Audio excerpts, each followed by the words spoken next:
ક્યાંય નથી જવાની. લે. તમે અમુકને ક્યાંય નહીં જવાની. માં તમારે લગ્ન કરવાની ના પાડે છે, માં લગ્ન નથી કરવા એમ કે. માં તારું થઈ જવું છે માં બસ. હું એ જ કરવા આવી છું કે મારા થઈ જાઓ. અહીંયા કોઈ કોઈનું નથી.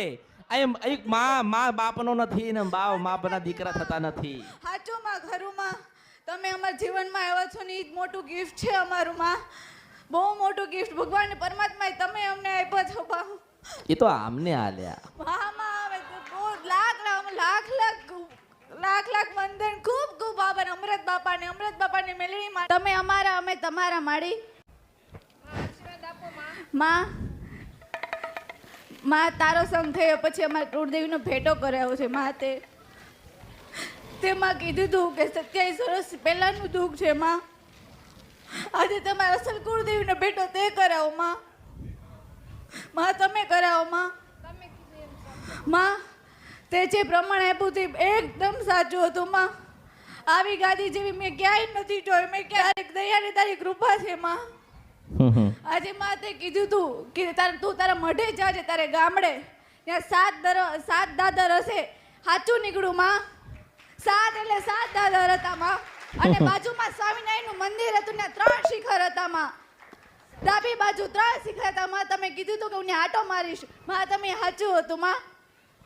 બસ આવી કૃપા અને આશીર્વાદ સદાય બના રાખજે માં. બસ હંમેશા મારી વારે રહેજે માં. બસ મને ઓળખો તો ઓળખા. હા માં ઓળખી ગઈ છું માં. બસ સદાય ભેરી રહેજે. મારી તારી બહુ યાદ આવે છે માં. ઘર એકલી રોતી હોય પણ તારા વગર નથી ગમતું મને વારે વાહ. માં. તારા વગર નહીં. તમારા હૃદયમાં હું છું ને મારા હૃદયમાં તમે છો. હા માં. મારા દીવામાં હોય કે ના હોય, મારો દીવો થતો હોય કે ના હોય, મારું મંદિર હોય કે ના હોય, મારો ફોટો હોય કે ના હોય, પણ મારા ભાવિક મારા દીકરા કે મને દીકરીઓ યાદ કરે તો મારા દીવામાંથી ચોક્કસ આવું છું. હું સિંધ મને છપરા નદીના ગંધર્પિયા મેલડી આવું છું. થોડી ધીરજ રાખજે, થોડી પ્રતીક્ષા કરજે, થોડો સમય જવા દેજે. એક આનંદનો અવસર લઈને તારા આંગણે ના આવું ને તો બર્યું મારા અવતારમાં ખોટ પડશે. હું નારાયણની સાક્ષીએ, હું પાવાની દેવી કાળકા કહેવા આવી છું. માં હું તમને મૂકી ને માં. બસ સદાય જીવનમાં ક્યારે બી વારે રહેજે માં. જે થાય બસ તું મને વારે રહેજે. તું આનંદ મરે છે. હા માં. પણ મને હસતી રહેજે. બહુ યાદ આવે તારે. એટલી યાદ આવે ને એમ થાય કે હું તમને સુરતમાં લઈ જાઉં ખેંચીને. લે ના બસ તમે આવો. અરે સુરત જ મારું છે તો તું મને ક્યાંથી લઈ જાય?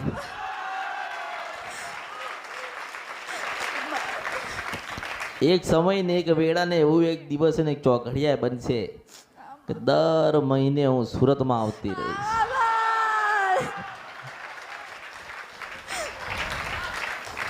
બસ એવા આશીર્વાદ આપજો માં. ભૂલચું કોઈ તો માં ક્ષમા કરજે માં. રસ પણ તું હસતી રહેજે. તારું મન દુભાય નહીં, તારા આંખોમાંથી આંસુ પડે નહીં. અને તું મને જેટલું યાદ કરે ને એટલી હું તને યાદ કરું. માતા છું, માં છું ને એટલે. માં મારા બાબો છે એને સાંભળી નથી શકતો, બોલી નથી શકતો. માં ગયા વખતે આવ્યા હતા તો એને રજા નથી એટલે નતો આવી શક્યો. આજે કે માં જાવું જ છે માં આગળમાં. આશીર્વાદ આપ માં, એ બધું સાંભળી શકે, બોલી શકે માં. જો અમારા જે ભગવાન માતાએ જે કુદરત જે એના લેખ લખ્યા હોય, હા પણ હું એવું કહું છું કે કુદરતે કદાચ આંભળવાનું નહીં આલ્યું હોય, કુદરતે કદાચ બોલવાનું નહીં આલ્યું, પણ હૃદય તો આલ્યું છે ને, હા માં. ભાવ તો આલ્યો હોય ને. હા માં. તો બસ એમ કહું છું કે કશું નથી એના જીવનમાં ને એના શરીરમાં કે એના સુરતા નથી, પણ એનું જીવન બગડશે નહીં. હું એવા એના આશીર્વાદ હા આપું માં. છું. બસ મારે બીજા આશીર્વાદ જોઈ છે માં. મનથી તો યાદ કરી શકે ને, હા માં. બોલી ના શકે પણ મનથી યાદ કરી શકે. અને 27 વર્ષ પહેલા જ તમે તમારી કુળદેવીને પકડી લીધી હોત ને તમારી કુળદેવી તમને મળી ગયું હોત ને તો આ સમયને વેડાને ચોઘડ્યું ના આવત. મારે મોડું આવું ને તમારે મોડું પડવું. પણ તમે બેઠ્યા અને તમે મને પૂછ્યું હતું, તારે મેં કીધું કે તારા અસલ ગામમાં જવું, તારી બ્રહ્માણી મળે.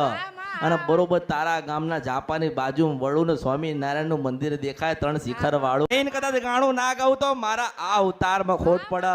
હું સિંધ વંશપરા નદી ગંધર્પિયા મેલડી છો. સાચું છે માં, બધું સાચું છે. તારા વિના સુનો સંસાર છે માં. હું છું ને તે બધું છે. હું નથી તો અંધારું છે. દીવો કર્યો છે તો કરી રાખજો. જે ગોતીને આપ્યું છે ને એને ભજી ખાજો. આ અવતાર તમારો એડે નહીં જાય હું માતા એવા આશીર્વાદ આલું છું. જુલાઈ મહિનામાં મેં રવિવાર ભરવાનું ચાલુ કર્યા હતા મારી 5 રવિવાર ભરતા તમે મને 72 કલાક આપ્યા હતા. 24 કલાકના 29 મિનિટે મને ડોશીમા રૂપે દર્શન દીધા મારી માવડી. સવા વેતની નાગણી રૂપે દર્શન દીધા. પછી તમારા સાનિધ્યમાં અમારે બેસવાનું થયું. બેસતા માડી તમે મને ચામુંડ માતા બતાવી અને ચોટીલા જવાનું કીધું. હું ચોટીલા જઈને મા ચામુંડમાના દર્શન કરીને આવ્યો. દર્શન કરીને ઉતર્યો અને તમે મને કીધું હતું કે 3 સાધુ મળ્યા. 3 સાધુ મળ્યા પણ હું માં ભાન ભૂલ્યો. પણ ઘરે આવીને પછી મેં ભૂલ જે સુધારી એ તમારા વિડીયો જોઈને સુધારી. વિડીયો જોતા એક ભાવિ ભક્તે તમારી આગળ એની મનોવ્યથા ઠાલવી. જ્યારે તમે એમને સીધો ને સટ જવાબ આપ્યો કે મઢ કોણે બદલ્યો. એ ભૂલ માં મેં કરી હતી. તમારા સાનિધ્યમાં બેસવાથી મને આ ભૂલ સમજાઈ અને તાબડતોડ મેં આ મઢ મેં બદલ્યો હતો, જ્યાં પાછો સ્થાપિત કર્યો અને એના ફળ સ્વરૂપે ફરીથી મારે ચોટીલા જવાનું થયું.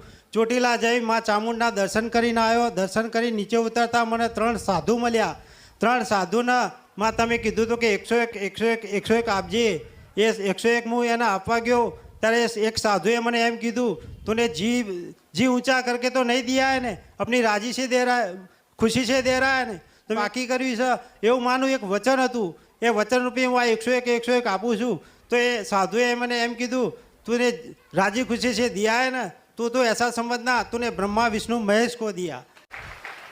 દર્શન કરીને આવ્યો. માં તમે એમ કીધું તું ઘરે જઈને તારી ચામુંડ માતાને શ્રીફળ આપજે. એ શ્રીફળ આપ્યું અને બરાબર સતત 3 દિવસમાં આ ચુંદડી રૂપે માં ત્રિશૂળધારી તમે મને દર્શન દીધા મળી. અને બીજું વચન એ આપ્યું હતું કે 21 દિવસમાં ધોળા બાલવાડીમાં ડોશીમાં દેખાય તો તું મને મળજે. અને મારી આ 21મા દાડે 24મી તારીખે મને રાત્રે 2:30 સુમારે દર્શન દીધા મળી. અને તમે મને કીધું તો એ સિકોતર માતરમાં તમે મને પૂછજો. એટલે આજ હું તમને એના વિશે પૂછવા આવ્યો છું મારી કંઈક રાહ ચીંધો મારી માવડી. મને બી દર્શન થયા, સફેદ કપડામાં મારી દેખાયા અને દર્શન કર્યા મારી. અને મારા જે હું અત્યારે હું જે ઘરે રહું છું ત્યાં મારી ઝાંઝરીનો અવાજ સંભળાયો મારી. છેક છેલ્લા રૂમથી માંડીને રસોડાથી ઘરની બહાર નીકળતા હતા માતાજીનો છન અવાજ 5 થી 6ના ગાળામાં મારી એવો થયો. તો ઊંઘમાં મારી મને એમ હતું કે આ મારી માં છે કે કોણ છે. મને કંઈક એમ એવું થવા માંડ્યું કે નહીં હોય કે શું છે. પણ મેં મારી અમૃત બાપાની મસાણી મેરડીમાં તમે દરવાજામાં આવીને ઊભા રહ્યા અને મને બતાવ્યું કે આ તારી માં છે. માં એણે હું ઘરમાંથી ખેંચીને મારી અંદર ઘરમાં લાવ્યો મારી. 5 થી 6ના ગાળામાં આવું સપનું મારી સત્ય હકીકત છે મારી. હવે બીજું આ માને દર્શન કર્યા પછી મારી હવે બીજું કોઈ અમારે કોઈ ભૂલચૂક હોય તો એ કહો મારી. અને ચિકોતર માને જે અમારે રાજી કરવા છે એનો કોઈ ઉપાય બતાવો માં. તમને બધા અનુભવ થઈ ગયા ને? હા તમને જે પ્રમાણ કીધા એ મળી ગયા? મળી ગયા. જે કાર્ય આપણે કરવાનું હતું એ કરી લીધું. કરી તમને શ્રદ્ધા ને વિશ્વાસ પડ એટલે દેવે એના પ્રમાણ આલ્યા. બરાબર. હવે પ્રમાણ આલ્યા એટલે કાર્ય તો ના જ કર. તમને પ્રમાણ એના માટે આપ્યા દેવે કે તમે અમને માનો. બરાબર. અમે સાચા તમારા પેઢીના દેવ છીએ. બરાબર.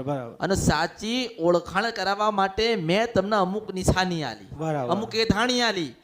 એ જતા તમને અનુભવ થયો ને તમને એધાણીઓ મળી.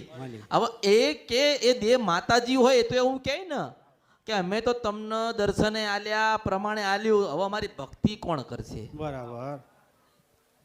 ખરું માળી. ભક્તિ એટલે ખેતી કહેવાય.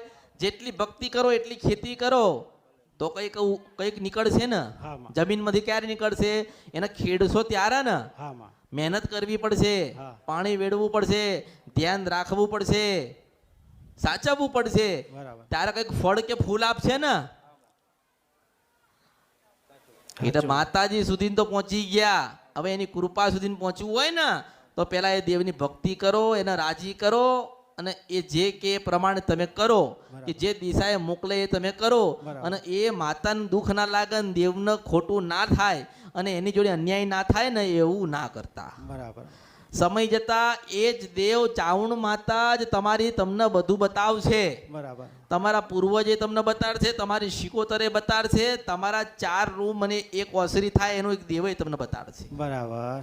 પણ તમારે દેવની ભક્તિ કરવી પડશે, એને માનવા પડશે, એના દીવા કરવા પડશે, નિવેદ કરવા પડશે, ત્યારે કંઈક તમને ફળ આલશે ને.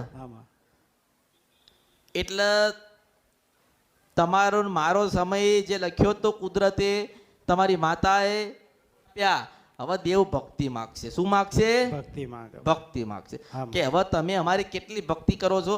જેમ જેમ ભક્તિ કરશો, જેમ જેમ એમના કીધે રહેશો, એમ એમ તમારું જીવન પરિવર્તન થશે અને તમને દેવના બીજા રસ્તા મળશે. મળશે. મેં તમને તમારો અસલ રાજા ગોતીને આપ્યો. બરાબર માળી. જો બીજી બધી માતાઓ ગોતવા જઈશ અત્યારે અને બીજા બધા દેવ ગોતવા જઈ તો તમારી ચાવણ માતાની ભક્તિથી તમે દૂર થશો. થશો કે નહીં? હા માં, હા માં. હવે અત્યારે માનો કે ચાવણ માતાની ભક્તિ કરતા હોય ને શિકોતર માતાને તમને દીવો કરવાનું કહું તો મન તો એ બે થઈ ગયા ને. હા બરાબર. પછી તમારું મન ચાવણ માતા બાજુ રહેશે અને મગજ છે ને શિકોતર બાજુ રહેશે. બરાબર. એટલે તમારી ભક્તિ બેમાંથી એક સુધી પહોંચશે નહીં. તો પછી થાય શું? પહેલા તમારી કુળદેવીને તમે રાજી કરો, તમારા કુળદેવીના દીવા કરો, કુળદેવીની ભક્તિ કરો અને કુળદેવીને એવી અરજ કરો કે તમે જેમ અમને મળ્યા એવી રીતે તમે અમારી પેઢીમાં જેટલી માતાઓ કે દેવ રહી જતા હોય એમની ઓળખાણ તમે કરાવો. બરાબર. તો એ કરાવશે ને? હા માં. હું તમને બતાવી દઈશ. હા. મેં પહેલો પાયો ગોતીને તમને આલ્યો, બરાબર. તમારો અસલ ધણી તમને ગોતીને આલ્યો, બરાબર. તમારી પેઢીનો રાજા તમને ગોતીને આલ્યો. હવે એ રાજા જેટલું તમને બતાવે ને એટલું તમારે કરવાનું રહે. બરાબર. પૂછવાનું નથી. આપણે દીવો કરીએ એટલે કહીએ કે માં તમે રાજી છો. એવી રીતે અમારી પેઢીમાં કોઈ દેવ બીજા રહી જતા હોય અને અમારે એમની ભક્તિ કરવાની રહી જતી હોય તો દેવ માં તમે બતાવો. તો એ તને સમય આવે એટલે બતાવ. બરાબર માળી. ધૂણવાની કે ધૂણાવવાની જરૂર નથી. આપણે માને એવું કહીએ કે માં ઊંઘતા તો બધા સપના જોવો છે ને, પણ સપનું તું બતાવ તો માં જાગતા બતાવજે. તો તમે આવી રીતે બેઠ્યા હોય કે તમે વાત કદાચ કોઈ માતાની કરતા હોય અને તમને એવું હૃદયમાં થઈ જાય કે એક માતા મને દેખાઈ અત્યારે, બરાબર.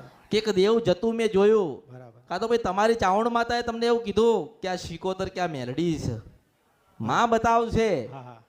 આ ધૂણાવવામાંથી બહાર લાવવાનો ઘણો બધો પ્રયત્ન કરું છું કે માં સુધી પહોંચવું હોય તો ભક્તિ જોઈશે. બરાબર. દાણા ને માળા ચાલતા નથી. નથી.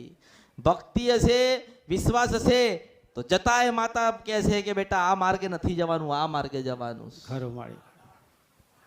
અત્યારે ઘણા લોકો નીકળ્યા તરત ગળામાંથી કાઢે ને ફટ ફટ ફટ ફટ ફટ જોઈ દે. રસ્તામાં પડીશ, તમારા બાપાએ જોઈ કોઈ દાડો અને તમે માણામાં જોવો છો? સાચી વાત માં. માં તું જે માર્ગે લઈ જાય એ માર્ગે અમે જઈશું. માં તું જે જીવન આપે ને એવું જીવીશું. અને માં તારા કરવાનું તો દુનિયામાં કોઈ બીજા દર્શન ના કરાવતી પણ તારા ચોક્કસ કરાવજે તો એ માં આપણને દર્શન કરાવે. જય હો માં, જય હો માં. ધીરજ રાખજો, હા માં. શ્રદ્ધા રાખજો, વિશ્વાસ રાખજો.